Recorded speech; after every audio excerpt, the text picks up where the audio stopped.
Your product photos are killing your sales. As an e-commerce sportswear brand, how do you improve them? We have to understand one thing. What is the first thing that customers are going to see when they land on your website? Is it going to be the intricately woven text? Is it going to be the icons? Or is it going to be the product photos? Think about the last time that you were on your favorite brand's website. You noticed the product photos. Unfortunately, so many brands miss massive opportunities and they take horrible product photos. On this episode, I'm going to be giving you my experience as a sportswear brand developer, someone who's worked with literally thousands of brands over the last 7 years. I've seen them develop over this time and set up strong and effective e-commerce websites. And it starts with strong product photography. But maybe you're just starting off. What do you need to create strong product photography? What are the principles? What are the rules? Well, that's what we're going to be discussing in today's episode.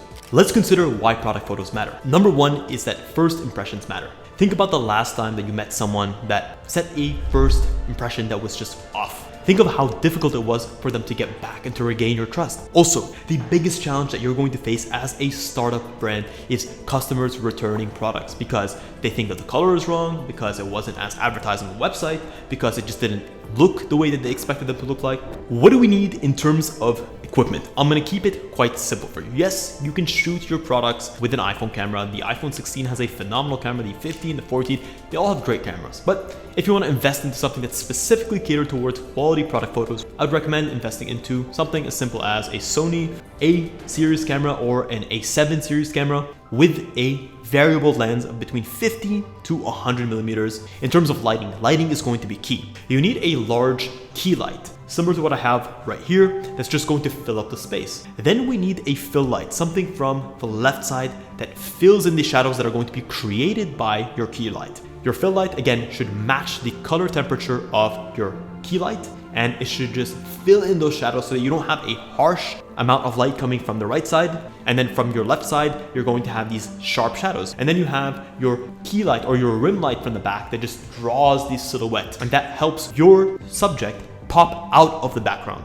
I'd also recommend, if you need some sort of LEDs with a color lighting in there, so something red, something blue, something that you can alter the color of in case you want to go for something a little bit more moody, but I'd only recommend that for the lifestyle shoots. Definitely make sure you have some sort of infinity backdrop. They're cheap, you can purchase them. It can be as simple as just paper. This is going to make it so that you can have consistent photos across the board. And then lastly, you need a tripod. Something like a Manfrotto tripod is great. It'll last you the ages. You purchase it once. Please save yourself some long-term headache and some long-term money spending by getting a quality tripod. Spend a little bit more on your tripod and it will last you forever. What are the types of photos that you'll need for your product page? Your product page is essentially the page where people are going to go and they're going to see each individual product and they're going to be able to purchase from. You'll see the core product and then you'll see the carousel of different angles. In short, we'll keep the angles quite simple. You want a side view, you want a front angle, you want a back angle.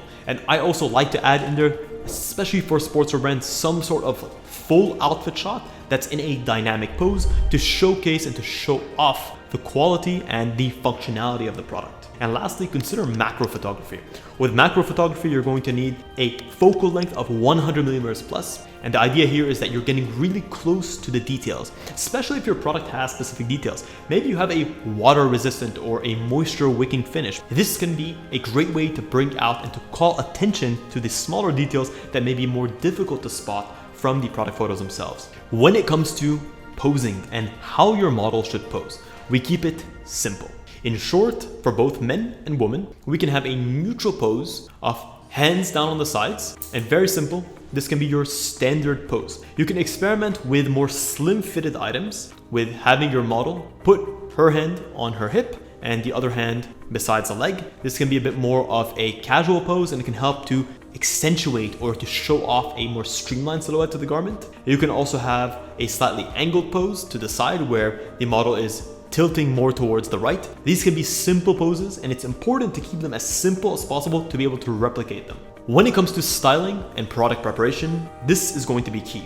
I don't want to see products with wrinkles on them, loose threads. I don't want to see products where there's pet fur on them or there's dust on them. It's also important that you pick the right size for the right model. If you feel that your model is in between sizes, then you may need to adjust the fit using pins. Make sure that the pins are hidden. You want to be able to showcase the fit in its true format. When it comes to editing and post-production, this is where you fine-tune the final result to be able to present it on the website. You can use tools like Adobe Lightroom. Adobe Lightroom allows you to do mass editing to photos, to be able to adjust the hues, the saturations, the vibrancies, the color temperature, to be able to get everything to be as consistent as possible. What I really like about Adobe Lightroom is you're also really able to hone in on making things consistent, because what you want to make sure is that if one photo looks a specific way and the skin tone is a specific color, then another photo is identical. That's why when you're shooting as well, make sure that you're shooting in similar lighting conditions. In the studio that we're in right now, we have blackout curtains on the right side so that we can prevent or we can reduce the variety of the amount of light spilling into the space. You don't want one photo to be overexposed and one photo to be underexposed. Also, make sure that the background is clean. When it comes to skin tones, model selection, and also model diversity, it's important that you're representing skin tones in an authentic way. You're not overly bleaching the skin. You're not overly yellowing the skin or darkening the skin. Avoid overly editing the skin tones. Avoid overly editing any blemishes or spots or retouching the skin. Also, make sure that you select the right models for your brand and the models that make sense. We can look at Buff Bunny, for example. Then it may make sense to include a variety of different races, of different models, different backgrounds in the photo shoots to be able to emphasize that this is one of your core values. Just because something is trendy in the moment and you see another brand doing XYZ doesn't mean you have to replicate that. Replicate what is right for you. When it comes to file formatting and how you actually upload the files onto your website, my recommendation would be opt for a height of around 2000 pixels. And what I tend to see for most brands is an aspect ratio of around 4:5. So if you're getting a height of around 2000, then your width is going to be approximately somewhere within the range of 1750. And you're not creating something that's like 10 megabytes where it's going to slow down the speed of your page, but also you're not losing resolution. Also, I recommend uploading in WebP.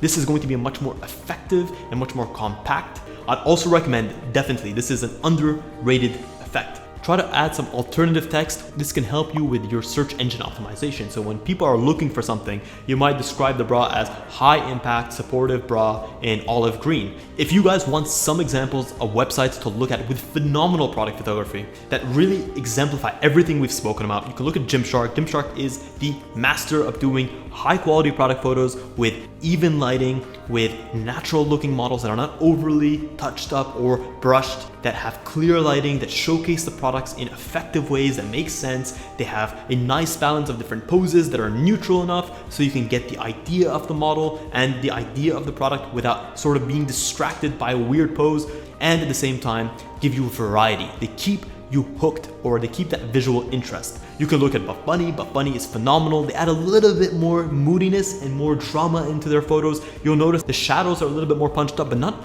over the top where you can't see some of the details. They also use a variety of different models so you can see what their product might look like on a size small and on a size 2XL. So if you're interested in either of those sizes, you get a good grasp of what the brand represents and how those products are going to fit, not just how they tell you they're going to fit. Lastly, you can look at Lulu. Lulu, in my opinion, has the perfect balance. They're sort of in the middle. They give you a nice variety. They try different poses on their models. They don't overdo it with the different poses. Let me know what you guys think. Let me know which of the 3 different photography styles you like: Buff Bunny, Gymshark, or Lululemon. Also, let me know if you guys struggled with product photography in the past, you want me to critique your website or your photos, drop the link in the description so you can look at the comments, put your website, let me see what your photos look like. I'll give you guys my feedback on how you can improve it. Also, if you want my personal one-on-one feedback and advice on how you can get better product photos, what equipment you need, how to improve current product photos, well, you can check the link in the description as well. I have a link to book a one-on-one consultation call with me, and I hold limited slots every single week. It's not something that I do.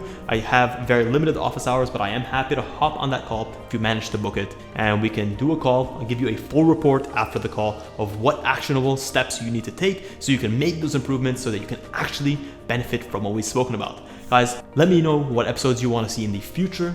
And I say this from the very bottom of my heart. Thank you so much for tuning in to this episode of Fittdesign TV. Until next week's episode, stay awesome.